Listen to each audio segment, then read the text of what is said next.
Yes? Sam Max from PwC is here to see you.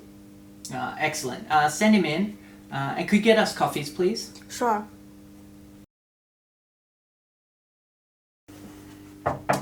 Sam Max is here. Welcome, Max. Pleasure to meet you. Likewise. Thank you. After all the emailing, it's good to finally have a face to the name. So I've read through all the proposal. I was wondering if you could give me some more detail on the Sarbanes-Oxley compliance. Sure, let me show you some documents.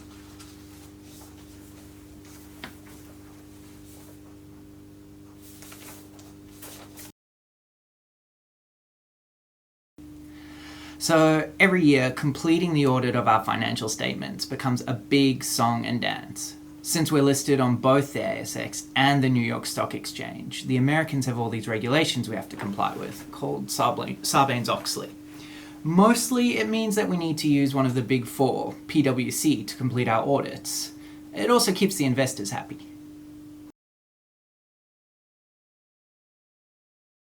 Thanks for coming today, Pat. I have read through your brief and it feels like you've got a really good understanding of what we are about. After a tour today, I feel certain that future partners is the right fit for our companies. Moving forward, when could I have our auditors start working on site? Hi, I'm Alex, and I work as the CFO here at TPG. We are one of the bigger companies, so our annual auditing needs tend to be uncomplicated. For this reason, we find that the smaller audit firms like Future Partners really understands us and knows how to deliver value-add audit.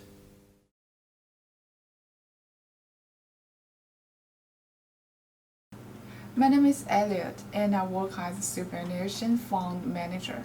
I don't think the broad public is that aware of the regulatory responses. The tightening of regulation, if anything, if you mentioned to an Iran or an HIH, they will mainly see that as a failure of the audit profession, and it would undermine their confidence rather than say, okay, this has led to a regulatory response and a tightening up of standards that now makes us actually more secure than we were before. The auditor is already providing less than absolute assurance, so he must not leave any efforts undone to maintain reasonable level of assurance by complying with the requirements of auditing standards.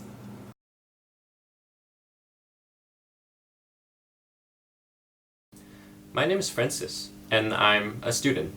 A few years ago, I inherited some shares, and I'm not interested in the audit report, but only to see who does it. Comfort is really what users are looking for. There are some credible auditing firms, and if they are the ones on it, it does give us some comfort. Since there are so many technical jargon that I don't really know, it is too difficult for me to understand. Once I flip to the end of the annual report, have a look at who did the audit, and move on. That's all.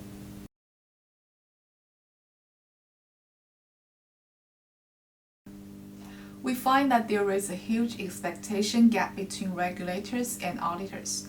We normally will look at the numbers of sample that indicates problems that have slipped by during the audit. However, auditors will say, well, you can't expect me to find all of these things. And this is partly due to a monetary sense, whereby how much you want to expand, and we are talking about a vast amount of money spent on audits, and that is what auditors tell us. But honestly, people aren't willing to spend vast amount on audits. After extensive reviewing and consultation, we are amending the financial statement guidelines and requirements. In line with these changes will be the additional expectation on auditors.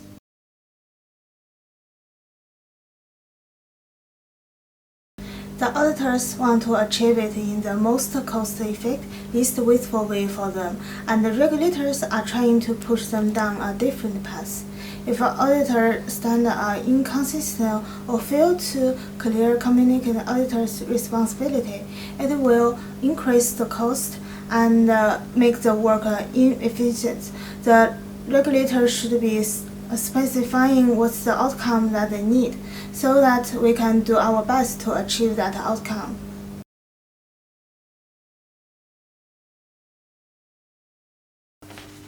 So, I can see you have already incorporated the new guidelines. There aren't any major changes to the audit procedures on our end. The final points are in the brief, but I wanted to ask if you had anything to clarify. At this stage, everything looks good. I think we can move forward. Okay, cool.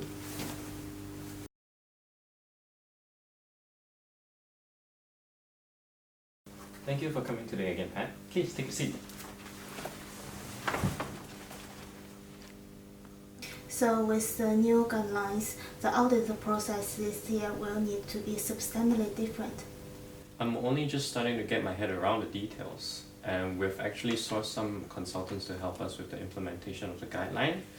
And at this stage, I don't think we'll be using any of your services for this year because we've decided to use PwC instead. Generally, we as purchasers recognize the role of judgment in the audit process, and the prescription that discourages application of good audit judgment is seen as definitive negative. We do not really support the legality, reactionary, or even punitive approach, but rather a cooperative and collaboration with various regulators at an international level is more desirable. Understanding the role of how auditors are important, and we feel that the reporting should have more disclosures around risk management for sustainability in the long run, as this can actually provide assurance provision for those disclosures.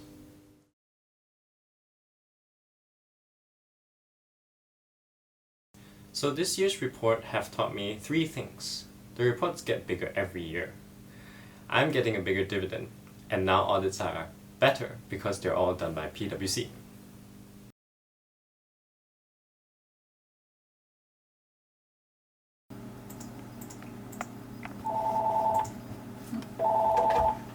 Hello, this is Cameron the producer. How can I help you?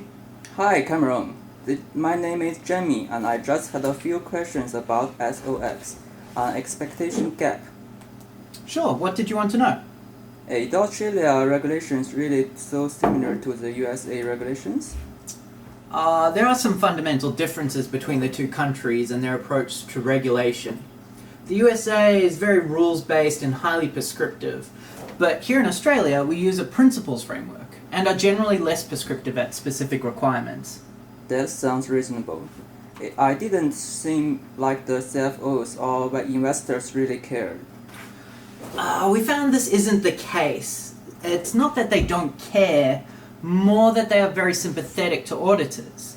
They understand the expertise involved and believe that the audits add value. Is there really so much tensions between regulators and auditors? They are on the same team and they want the same outcomes. The difference is that they have differing expectations on how to achieve that outcome. Regulators tend to be more risk averse despite the cost, while auditors really try to focus on being efficient at their work.